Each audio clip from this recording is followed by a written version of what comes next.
బోధకుడే నా కొరకు పొంచి ఉండగా, నీ కరము చాచి వెన్ను తట్టి వాని కందనివ్వలేదుగా. వందనాలయా యేసయ్యా,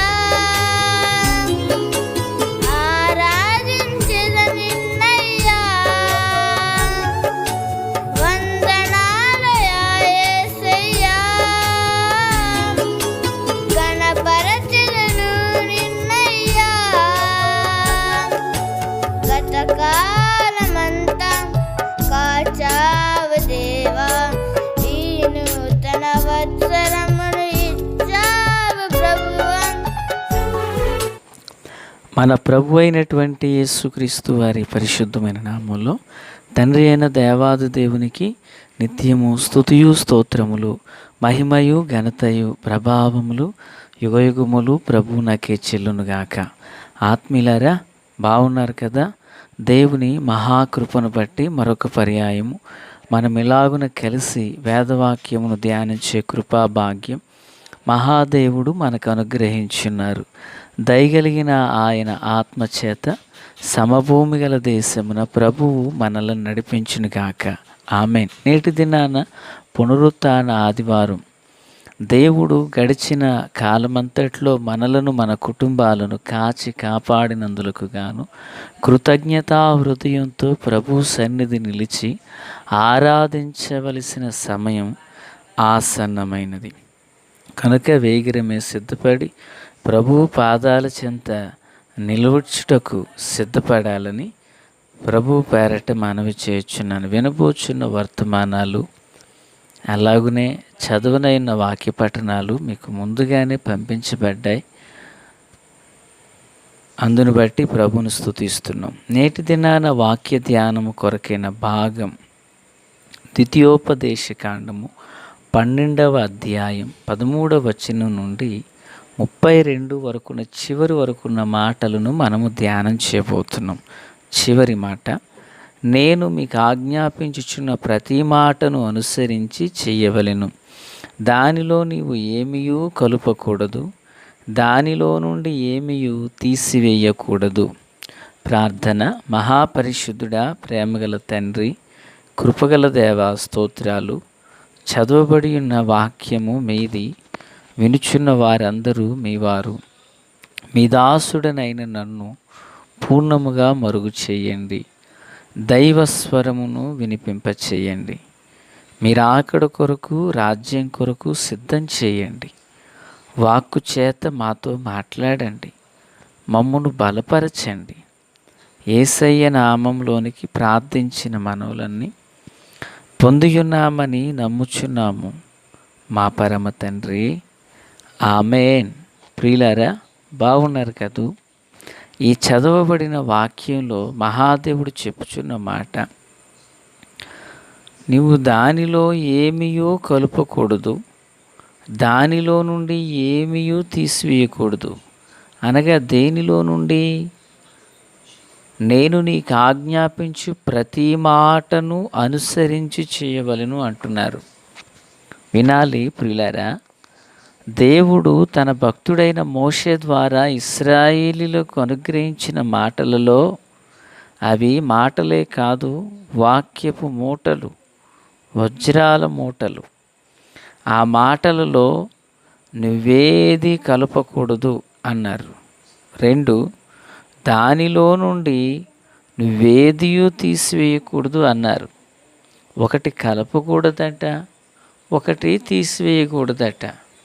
ప్రియులరా, ఇది దేవుని వాక్యము, దేవుని ఆజ్ఞ. ఆజ్ఞ దీపమై ఉంటుందట. ఆజ్ఞ దీపమై ఉండును. దేవుని మాట బాగు చేసేది. దేవుని మాట విశ్వాసమును పెంపొందింపచేసేది. ఈ సందర్భపు మాటలు ఒక్కసారి కాదు, ప్రభు ఎన్నో పర్యాయాలు చెప్పారు. ద్వితీయోపదేశకాండం 4:2, మీ దేవుడైన యెహోవా ఇచ్చిన ఆజ్ఞలను మీకు ఆజ్ఞాపించుచున్నాను, వాటిని గైకొనుటయందు నేను మీకు ఆజ్ఞాపించిన మాటతో దేనిని కలపకూడదు, దానిలో నుండి దేనిని తీసివేయకూడదు. పిల్లరా, ఇది ఒకటి. ఇక 13వ అధ్యాయము 18వ వచనం. ఎక్కడను ప్రభు చెప్పిన మాట ఏంటి? ఇక్కడ కూడాను ప్రభు చెప్పిన మాట ఇదియే.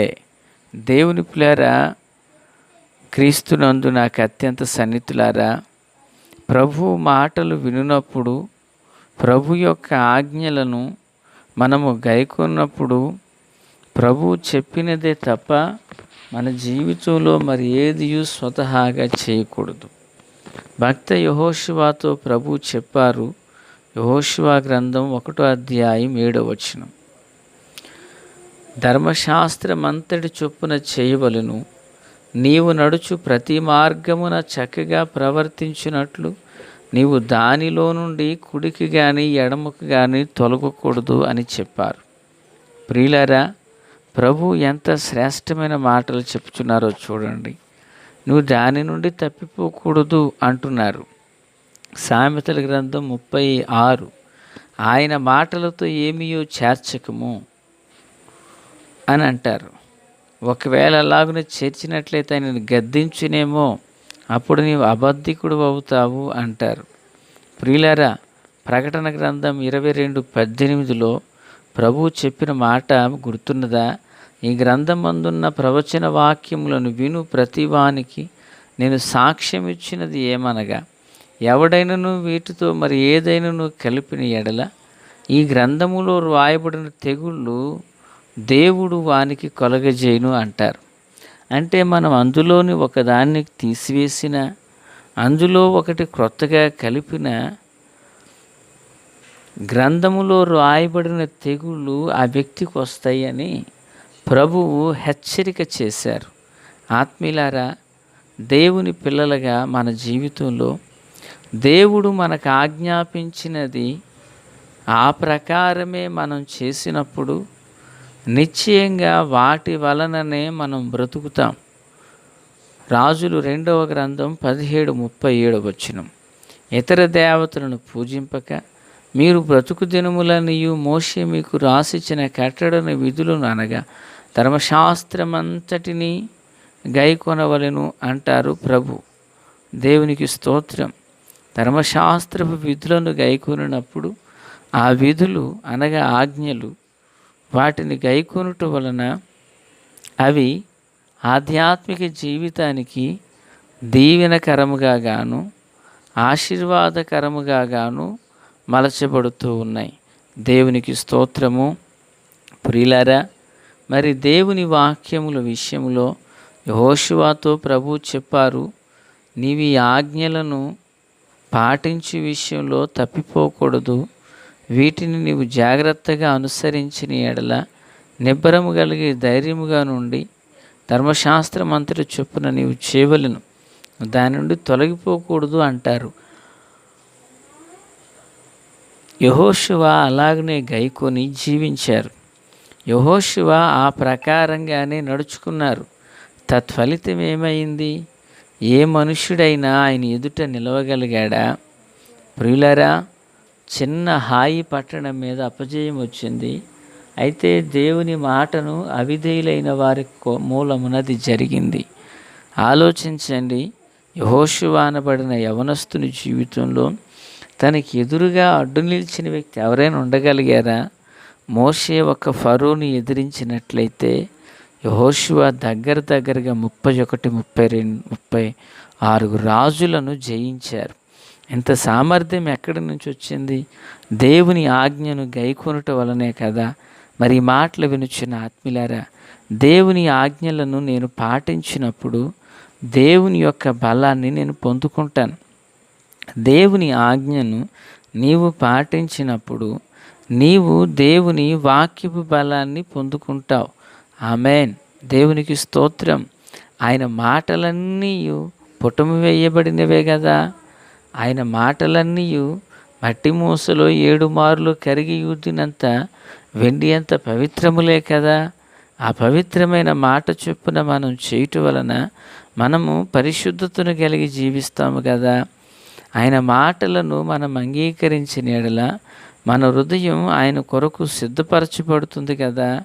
దేవుని పిల్లారా, మీకు గుర్తున్నదా? మన ప్రభువు శరీరధారిగా ఈ లోకానికి వచ్చినప్పుడు మరియమ్మ, యోసేపు వారి యొక్క కుటుంబమున ఆయన జనించారు. ఆ సందర్భాన పిల్లరా వారు దేవుని ధర్మశాస్త్రము చొప్పున వారు గలిలయలోని నజరేతును తమ ఊరికి వారు వెళ్ళారు. ధర్మశాస్త్రము చొప్పున సున్నతి కొరకే మందిరానికి వెళ్ళారు. దేవుని చిత్తం, దేవుని ఉద్దేశం సిమియోను ప్రవచిస్తున్నారు. అన్న అనబడిన ప్రవక్తని ప్రభువును స్తుతిస్తూ ఉన్నారు. ప్రియులారా, దేవుని యొక్క మాట చొప్పున ఒక వ్యక్తి చేయుట వలన అతడు ఎనలేని మితిలేని కృపను పొందుకుంటారు. కనుక దేవుని ప్రియమైన పిల్లలుగా మన ఆధ్యాత్మిక దైనందిన చిన్న జీవితాన ఇది మనం ఎప్పుడూ గుర్తుంచుకోవాలి. దేవుని ఆజ్ఞలను, కట్టడలను పాటించే విషయంలో ఒకటి మనము పాటించి మరి ఒకటి మనము ప్రక్కన పెట్టు వారిగా మనము ఉండరాదు. దేవుని పిల్లరా, దేవుని వాక్యములను మనము పాటించుట వలన అందులో రాయబడిన వాటిని మనము గైకొనుట వలన వాటి వలననే మనము దీవించబడబోతున్నాం. వాటి వలననే మనము ఆశీర్వదించబడబోతున్నాం. వాటి వలననే మనము కృపను పొందుకొనబోతున్నాం. దేవునికి స్తోత్రం.